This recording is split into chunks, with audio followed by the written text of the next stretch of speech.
Caroline Leavitt dropped a disgusting bomb. I mean, truly putrid stuff during yesterday's press briefing.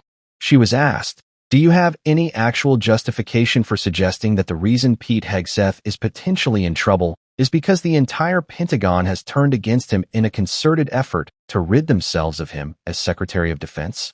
Do you have anything that you can say to justify that?" She doesn't. I have two questions, one on the Pentagon and another on the economy.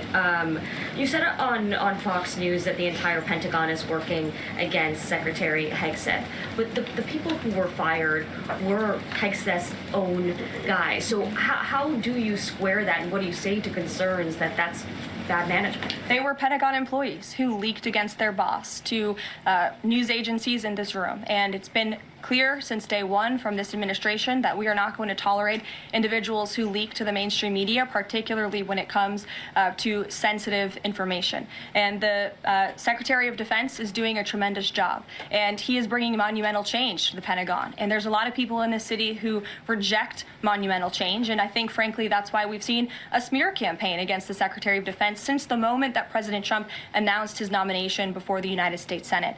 Let me reiterate, the president stands strongly behind Secretary Hegseth. They then get to the topic of the Fed and Fed Chairman Jay Powell.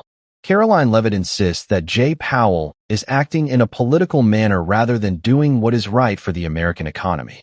Powell, of course, has insisted he is not going to be influenced by political actors, and he is going to do what he believes is best for the American economy.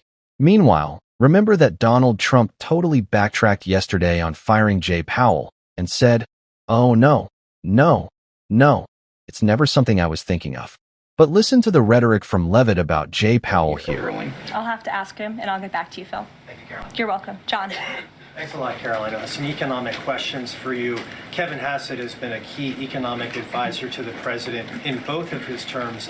In 2022... And he still is. And he still is. He was just in my office. Absolutely. In 2022, he said that the independence of the Fed is super important. That's a direct quote. Is that something that the president subscribes to? Does he still believe in the independence of the Federal Reserve? Well, look, I think the president has made his position on the Fed and on Powell quite clear. The president believes that they have been making moves and taking action in the name of politics rather in the name of what's right for the American economy. The president has the right to express his displeasure with the Fed, and he has the right to say he believes interest rates should be lower. He believes Americans should be able to borrow money cheaper than they currently are right now. And I also spoke to Kevin Hassett about the Fed as well, and he has called into question the Fed's independence and whether they are actually doing things, again, out of the best interest of the economy, or are they doing it for partisan reasons. The president wants to see interest rates lower. He has made that quite clear. We've also seen... Understand that Trump wants interest rates lower for political reasons.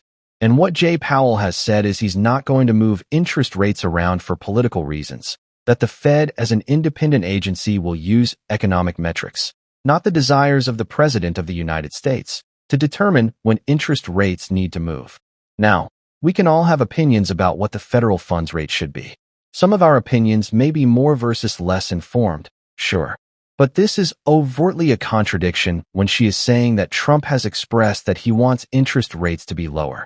That is the position of a political actor for political reasons. Jay Powell is not going to use that to determine what the federal funds rate should. Now, finally, Caroline Leavitt was asked, people have been getting warned in other countries about traveling to the United States. Do you have a message for those people who may not travel to the United States as a result of this? And you'll notice she doesn't actually answer, and she just says the U.S. is an awesome place to do business. Go ahead. Yes. I'm calling on you. Thank you, Caroline. You're welcome. Over the last few weeks, several countries have warned their citizens about travel to the U.S., and the Department of Commerce's own stats know that from a lot of countries, the number of visitors is falling. Does the White House have any message for people that might be reconsidering business or tourism travel to the U.S.? Where did you see that report? With the statistics coming from the Department of Commerce. Said what? It's hard to hear you. Sorry. That visitors from a lot of countries have fallen in the last 3 months. I'd have to look at that report to comment on the merits of it. I think most people around the world recognize the United States of America is a great place to do business. It's a beautiful place to visit, and they should certainly come here because it's a much safer country than it was 4 years ago under the previous president.